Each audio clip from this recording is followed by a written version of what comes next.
from Ohio. He's a senior member of the House Armed Services Committee. Welcome, sir. Thank you. Thank you for having me.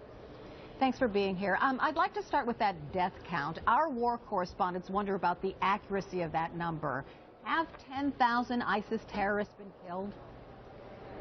Well, it certainly is possible. This is an ongoing campaign, but it really is the wrong metrics. That does not show whether or not we have success.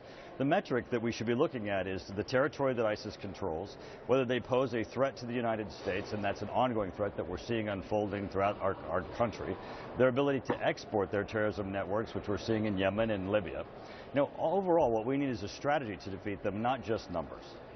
And you know, I think many military people would agree with what you said. The last time America kept count of the dead was Vietnam, right? The numbers were staggering. Hundreds of thousands were killed, Americans claimed, and we lost the war in Vietnam. Is there a danger in keeping such a tally? I think so, especially if you look at it as whether or not you have success. Because as we see in the territorial areas, you know, ISIS is gaining ground. They're not losing ground. If you look at the threat to the United States, it's growing. Their use of social media is putting at risk, you know, citizens across our country, even at our military bases. And then if you look at what's happening in Libya and in Yemen, we see that this is a threat that's growing, that they're exporting their terrorism structures. Now, the president, when he announced his strategy for Iraq in Cairo, said that he had three goals, one of which was to hold Islamic extremists at bay. Well, we're certainly not doing this, as we're seeing that it's a growing threat, and they're certainly even growing in strength in their hold in the area. One of the new things coming out this morning is ISIS, you know, controls the city of Ramadi in Iraq, and they also control this dam that supplies water to the residents there, and they're going to cut off the water supply for residents. So one weapon they're going to be using now is thirst. How should the United States react to this? How do we help the Iraqis regain control of Ramadi? Well, I do think the president needs to strengthen his efforts here. You know, we should certainly be looking to the advice of our, well, the Department of Defense, I think, is looking at this unjust, the limited scope that the administration has given them of merely an air war. And that gives you what the numbers that you were referring to today of the number killed. But it doesn't really give you what we need, which is defeat ISIS, which he said is his goal. You know, well, this is certainly going to be a tough and long battle. What besides airstrikes do we need? Like, give me specifics. Like, do you need more boots on the ground? Do you need more airstrikes? Do you need to send more weaponry to Iraq? What do we need?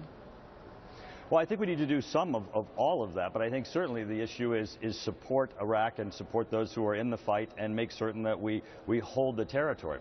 I think the president has taken this almost as discounted both the capabilities of ISIS and its threat.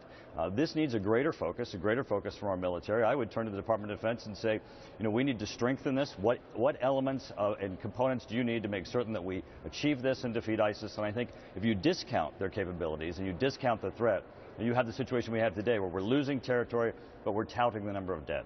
Right, so you say we need more American boots on the ground. Is that what you're saying?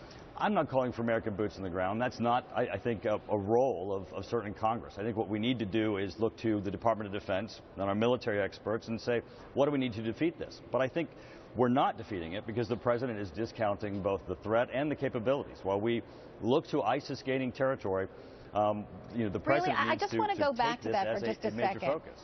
So how do you think the president characterizes ISIS? Well, we've heard it repeatedly. I mean, he's talked about them as, you know, the JV team and other issues where he said we'll defeat them, but at the same time has not committed the resources to them. I just don't think he sees it as a major threat to the United States. You know, when he said he was going to hold Islamic extremists at bay, that would certainly include making certain that they have no ability to conduct operations that threaten the United States, and we certainly see that they do. Right. I'm just trying to figure out, well, all the rest of America, how to stop it. Well, and that comes from the president, and that comes from the president focusing on the fact that this is a major threat to our country and nation. I just don't think he sees it that way. Congressman Mike Turner, thank you so much for your insight. I appreciate it. Thank you. Still to come in the newsroom.